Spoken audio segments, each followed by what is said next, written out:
Hi guys, welcome to Deepika Kannada vlogs. ಇನ್ನು ಯಾರ್ಯಾರೆಲ್ಲ ನಮ್ಮ ಚಾನಲ್ನ ಸಬ್ಸ್ಕ್ರೈಬ್ ಮಾಡ್ಕೊಂಡಿಲ್ವೋ ಪ್ಲೀಸ್ ಸಬ್ಸ್ಕ್ರೈಬ್ ಮಾಡ್ಕೊಳ್ಳಿ ಆ್ಯಂಡ್ ಸಪೋರ್ಟ್ ಮಾಡಿ. ಇವತ್ತು ನಾನು ವೀಟ್ ಗ್ರಾಸ್ನ ಹೇಗೆ ಹಾಕೋದು, ಅದನ್ನು ವರಮಹಾಲಕ್ಷ್ಮಿ ಹಬ್ಬಕ್ಕೆ ಡೆಕೋರೇಷನ್ ಆಗಿ ಕೂಡ ನೀವು ಯೂಸ್ ಮಾಡ್ಕೊಳ್ಬಹುದು.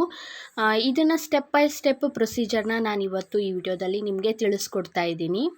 ಮೊದಲಿಗೆ ನಾನು ಚೆನ್ನಾಗಿರೋ ಗೋಧಿನ ಆರಿಸ್ಕೊಳ್ತಾ ಇದ್ದೀನಿ. ಅದರಲ್ಲಿ ಯಾವುದೇ ಥರ ಭತ್ತ ಆಗಿರಬಹುದು, ಉಳ್ಕ ಆಗಿರ್ಬೋದು, ಗೋಧಿ ಒಡೆದೋಗಿರೋದಾಗಿರ್ಬೋದು, ಆ ಥರ ಯಾವುದೂ ಇರಬಾರ್ದು. ಚೆನ್ನಾಗಿರೋದು ನೋಡಿ ಆರಿಸ್ಕೊಳ್ಳಿ, ಆವಾಗ ಗಿಡ ತುಂಬ ಚೆನ್ನಾಗಿ ಬರುತ್ತೆ. ಸೊ ಆ ಗೋಧಿನ ನಾನು ಚೆನ್ನಾಗಿ ಆರಿಸ್ಕೊಂಡು ನೆನೆ ಹಾಕ್ಕೊಳ್ತಾ ಇದ್ದೀನಿ. ಅದನ್ನು ಒಂದು ದಿನ ನಾನು ನೆನೆ ಹಾಕ್ಕೊಳ್ತಾ ಇದ್ದೀನಿ, 24 hours. ಸೊ ನೆಕ್ಸ್ಟ್ ಡೇ ನೋಡಿ, ಒಂದು ಡೇ ನೆಂದಿದೆ, ಆ ನೀರನ್ನ ನಾನು ಚೆಲ್ಕೊಳ್ತಾ ಇದ್ದೀನಿ. ಸೊ ಆ ನೀರನ್ನ ಚೆಲ್ಕೊಂಡಾದಮೇಲೆ ಯಾವುದೇ ಕಾರಣಕ್ಕೂ ನಾವು ಅದರಲ್ಲಿ ಕೈನ ಹಾಕಿ ತೊಳಿಬಾರ್ದು. ಅದಕ್ಕೆ ಯಾವುದೇ ಕಾರಣಕ್ಕೂ ನಾವು ಕೈನ ಸೋಕಿಸ್ಬಾರ್ದು. ಒಂದು 3 times, ಒಂದು 3 ಬಾರಿ ನೀರು ಹಾಕಿ ಚೆಲ್ಲಬೇಕು. ಹಾಗೆ ಒಂದು 3 ಬಾರಿ ಮಾಡ್ಕೊಳ್ಳಿ. ಆ ಥರ ಯಾವುದೇ ಕಾರಣಕ್ಕೂ ನೀವು ಕೈನ ಸೋಕಿಸ್ಬಾರ್ದು, ಆವಾಗ ಗಿಡ ಚೆನ್ನಾಗಿ ಬರೋದಿಲ್ಲ.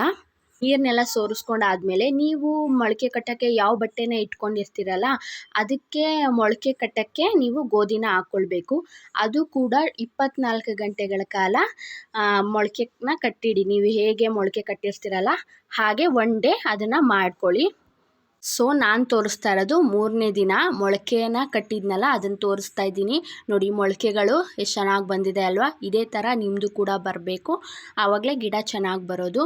ನಾನು ಯಾವ ಕಂಟೈನರ್ಗೆ ನಾನು ಕಮಲ ಥರ ಬರುತ್ತಲ್ಲ ಆ ಪಾಟ್ಗೆ ನಾನು ಹಾಕ್ಕೊಳ್ತಾ ಇದ್ದೀನಿ. ಸೊ ಅದಕ್ಕೆ ಸ್ವಲ್ಪ ಮಣ್ಣು ಹಾಕಿ ಗೋಧಿಗಳನ್ನ ಉದುರಿಸ್ಕೊಳ್ತಾ ಇದ್ದೀನಿ. ಸೊ ಸ್ವಲ್ಪ ಒಂದು ಅರ್ಧ ಮಣ್ಣು ಹಾಕಿ ಸಾಕು. ಅದಾದಮೇಲೆ ಗೋಧಿಗಳನ್ನ ಉದುರಿಸ್ಕೊಳ್ಳಿ. ಮೊಳಕೆ ಕಟ್ಟಿದ್ವಲ್ಲ ಆ ಗೋಧಿಗಳನ್ನ ಗ್ಯಾಪ್ ಇರಬಾರ್ದು, ಹಾಗೆ ನೀವು ಫಿಲ್ ಮಾಡ್ಕೊಳ್ಬೇಕು.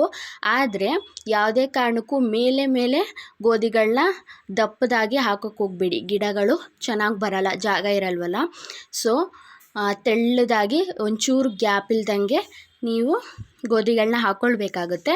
ಅದಾದ ನಂತರ ಅದ್ರ ಮೇಲೇ ನೀವು ಮಣ್ಣನ್ನು ಉದುರಿಸ್ಕೊಳ್ಳಿ, ಸ್ವಲ್ಪ ಮಣ್ಣನ್ನು ಉದುರಿಸ್ಕೊಳ್ಳಿ. ಈ ಮಣ್ಣಿಗೆ ನಾವು ಕೆಂಪು ಮಣ್ಣು ತೊಗೊಂಡಿದ್ದೀನಿ, ಅದಕ್ಕೆ ಗೊಬ್ಬರ ಕೂಡ ಮಿಕ್ಸ್ ಮಾಡ್ಕೊಂಡಿದ್ದೀವಿ. ಗೊಬ್ಬರ ಕೂಡ ಮಿಕ್ಸ್ ಮಾಡಿಕೊಂಡ್ರೆ ತುಂಬ ಚೆನ್ನಾಗಿ ಬರುತ್ತೆ. ಎಲ್ಲ ಕಡೆ ಮಣ್ಣು ಹಾಕಿದ್ಮೇಲೆ ಕ್ಲೀನಾಗಿ ನೀರನ್ನ ಚಿಮ್ಮಿಸ್ಕೊಂಬಿಡಿ.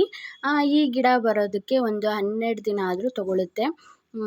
ಈ ವಿಡಿಯೋ ನಿಮ್ಮೆಲ್ಲರಿಗೂ ಇಷ್ಟ ಆದರೆ ಪ್ಲೀಸ್ ಒಂದು ಲೈಕ್ ಮಾಡಿ, ಶೇರ್ ಮಾಡಿ, ಕಮೆಂಟ್ ಮಾಡಿ ಆ್ಯಂಡ್ ಸಬ್ಸ್ಕ್ರೈಬ್ ಮಾಡೋದನ್ನ ಮರಿಬೇಡಿ. Thank you all.